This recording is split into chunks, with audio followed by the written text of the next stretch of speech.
au début, c'est extrêmement perturbant parce qu'en fait, le terme de métastatique, on sait finalement pas vraiment ce que ça veut dire. Et moi, c'est à ce moment-là, je me suis rapprochée de patients en réseau, je suis allée chercher des infos parce que j'avais besoin de comprendre. Je suis allée sur mon réseau cancer du sein pour comprendre ce que ça voulait dire un cancer métastatique. Hem, 1re idée, je me dis: «Beh, j'ai un cancer des os». Mais évidemment, j'ai pas un cancer des os, en fait, j'ai un cancer du sein avec des métastases osseuses, mais ça n'a rien à voir.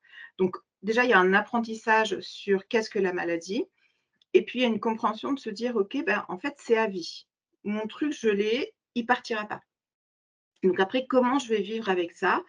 Mes enfants étaient super jeunes, donc ils rentraient en 6e, en 3e et en première, donc des années charnières pour les enfants quand, j'ai été diagnostiquée et je me suis posé 2-3 fois la question en me disant, voilà, ma fille, qui avait, à l'époque, je sais plus quelle elle avait, enfin une dizaine d'années, de me dire: «Bah, en fait, moi, j'ai quand même envie de la voir à un moment, avoir un copain, se marier, avoir des enfants ou avoir une copine d'ailleurs, enfin, c'est ce qu'elle veut, mais en tous les cas, avoir une vie et j'aimerais être là pour sa vie, j'aimerais être là pour la vie de mes enfants».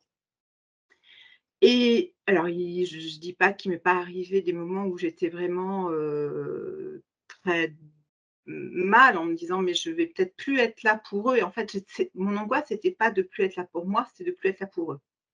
Et en fait, je me suis dit: «Ben, je peux pas penser comme ça parce que si je pense comme ça, je fais rien et j'ai plus de lendemain, en fait. Tout mon avenir va être lié uniquement à est-ce que je suis malade?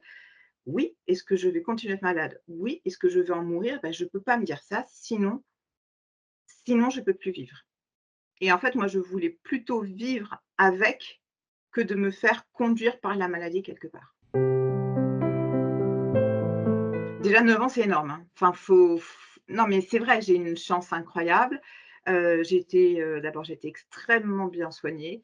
J'ai commencé par une mastectomie qui a été suivie par une chimio, plus, une radiothérapie, plus de l'hormonothérapie. Moi, je suis toujours suivie tous les 6 mois. J'ai un PET scan tous les 6 mois, mais mes métastases sont sous contrôle. C'est ce que me dit l'onco tous les 6 mois. Il me dit: «Ça va, c'est sous contrôle». Donc moi, je prends le sous contrôle, ça me va très bien. Il y a 2 choses, moi, que j'ai pas du tout appréciées. D'une part, c'est, les gens qui vous prennent en pitié. «Oh ma pauvre, mais c'est horrible, comment tu vas faire quand tu vas mourir?» Parce qu'il y a encore des gens, hein, qui sont assez, voilà. Donc déjà, il y a ce regard-là qui peut être très négatif parce que justement, pas de compréhension de ce qu'est un cancer métastatique. Il y a celui qui dit: «Je veux pas entendre parler». Non, je veux pas, on sent bien que ça gêne la personne qui est en face parce que, peut-être qu'elle a peur de se retrouver dans une situation comme ça, qu'elle ne sait pas comment elle le gérera. Elle fait un bloc et on n'en parle pas et on passe à autre chose. Donc le fait que des fois je sois fatiguée, que, je peux pas prendre en charge certaines choses. Hem, Moi dans mon lycée, j'ai demandé à pas travailler le lundi pour pouvoir aller faire mes examens tranquilles, donc j'ai un emploi du temps qui est adapté, ce que certains ne comprennent pas alors que j'ai ma reconnaissance de travailleur handicapé, un cancer métastatique et je sais que parfois ça gêne un peu que j'ai mon lundi. Alors pas au niveau de ma direction, mais ça peut gêner que j'ai mon lundi. Donc il y a soit au contraire on dit: «C'est terrible, tu vas mourir demain», soit c'est on écarte d'un geste et en fait c'est pas un problème. Donc ces deux options-là, je trouve qu'elles sont extrêmement dures pour nous, qui sont atteintes, hein, parce qu'en fait, on a soit la solution de le cacher et comme ça on n'a pas de questions, soit le mettre en avant, mais à ce moment-là, on risque de dire: «Ah bah oui, elle parle de ça, pour, s'en servir un peu comme une sorte de cache derrière lequel elle pourrait justifier de ne pas faire certaines choses». Ou au contraire: «Ah bah non, mais de toute façon, elle est trop fatiguée pour faire autre chose».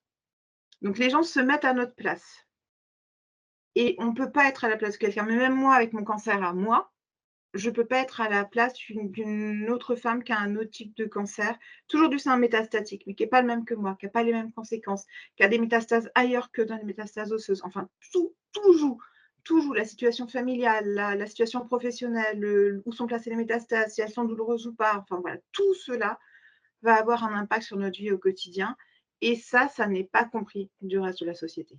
Je suis persuadée que la RQTH, donc cette reconnaissance de travailleur handicapé, c'est un outil pour nous atteinte ou atteinte d'un cancer du sein métastatique. Ça ne veut pas dire que la personne, donc moi en l'occurrence je suis en situation de handicap, ça veut dire que d'un point de vue administratif et professionnel, je peux utiliser cette carte soit pour, une embauche, parce que moi j'ai effectivement c'est aussi un moyen par lequel je suis rentrée dans l'éducation nationale, même si c'était quelque chose qui m'intéressait et que je m'éclate aujourd'hui.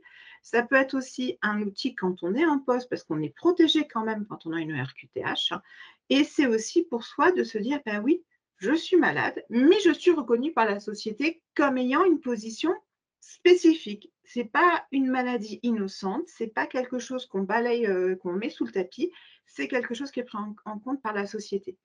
Et moi, je pense que cette RQTH, il faut absolument que le nombre de femmes qui m'ont dit: «Non, moi je veux pas parce que je suis pas handicapée», mais non, on est c'est une reconnaissance qu'en tant que travailleur, le cancer métastatique nous handicape dans notre vie professionnelle. Ça ne veut pas dire qu'on a un handicap.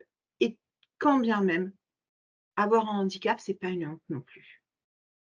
Et donc je pense que c'est un outil qu'il faut absolument que l'on utilise. C'est un instrument professionnel qu'on peut avoir, comme on peut avoir un CV, comme on peut avoir, un parcours de vie professionnel. Et voilà, et ça, j'y tiens vraiment parce que je crois que la RQTH, il faut absolument en faire une bonne presse et l'utiliser positivement dans notre parcours de vie et de maladie. Voilà, c'est mon petit moment RQTH.